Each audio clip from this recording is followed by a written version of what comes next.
जय श्री कृष्ण, जय राधे राधे। परमपिता परमेश्वर भगवान की कृपा से माघ मास मातम का 15वां अध्याय।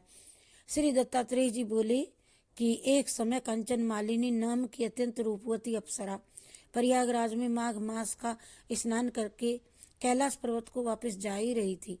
मार्ग में एक गुफा में बैठा हुए विशालकाय और भयानक राक्षस ने अप्सरा से कहा, हे सुंदरी, तुम कौन हो, कहाँ से आ रही हो, तुम्हारे वस्त्र गीले क्यों हैं और आकाश मार्ग से तुम कहाँ जा रही हो? तुम्हारे गीले वस्त्रों से जल की एक बूंद मेरे सिर पर गिर पड़ी है और इससे ही मुझ कठोर हिंसक पापात्मा का मन दया से आर्द्र हो गया है। इस जल की एक बूंद के प्रभाव का मैं वर्णन नहीं कर सकता हूँ। अतः तुम की अपनी इस प्रभाव की शक्ति को मुझे बताओ, स्पष्ट करो, तुम्हारा इतना प्रभाव कैसे है?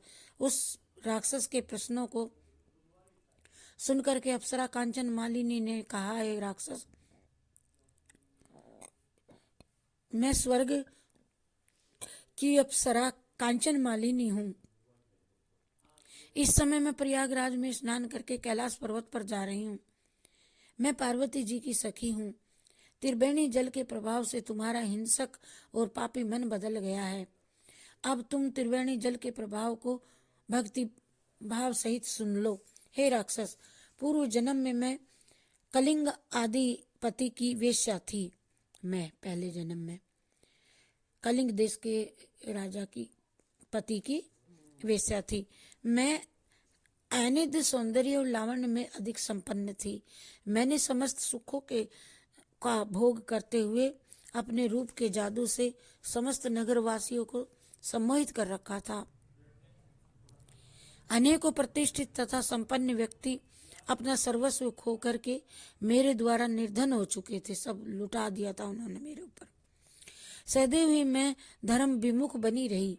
एक दिन मैंने सोचा, सदैव पाप में लिप्त रहने के कारण मुझे तो नरक की यातनाएं भोगनी होंगी और मुझे कभी भी आत्मिक सुख शांति नहीं मिलेगी, सुख प्राप्त नहीं हो सकेगा। इस प्रकार विचार करते हुए भयभीत होकर मैं मूर्छित होकर के भूमि पर गिर पड़ी।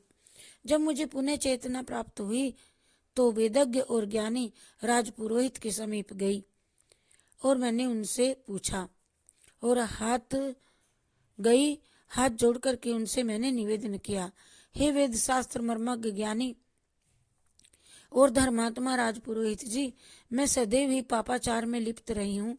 कृपया मेरे उद्धार का मार्ग बतलाइए। मेरी विनय सुनकर के राजपुरोहित कृपालु होकर के बोले, हे सुमुखी, तेरे समस्त पापों से मैं अवगत हूँ, जानता हूँ सब कुछ।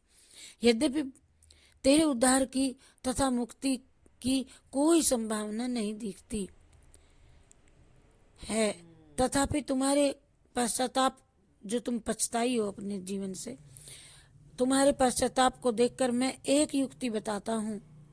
तुम प्रयागराज जाकर के शीघ्रातिशीघ्र त्रिवेणी के जल में स्नान करो, इससे तुम्हारा उद्धार होगा। इसके अतिरिक्त कोई साधन तुम्हारे लिए नहीं है। परंतु प्रयाग अथवा किसी भी तीर्थ स्थान में जाके किसी भी प्रकार के पाप का विचार मन में मत लाना। तीर्थों में जहाँ अक्षय फल मिलता है, वहाँ थोड़े से पाप से भीषण नरकदायक बन जाता है। इति श्री पद्म पुराणे माघ महात्म्ये 15वां अध्याय समाप्त। हरि शरणम हरि शरणम हरि शरणम हरि शरणम हरि शरणम हरि शरणम हरि शरणम हरि शरणम। बोलो जय गणेश जी महाराज की जय, विष्णु भगवान की जय।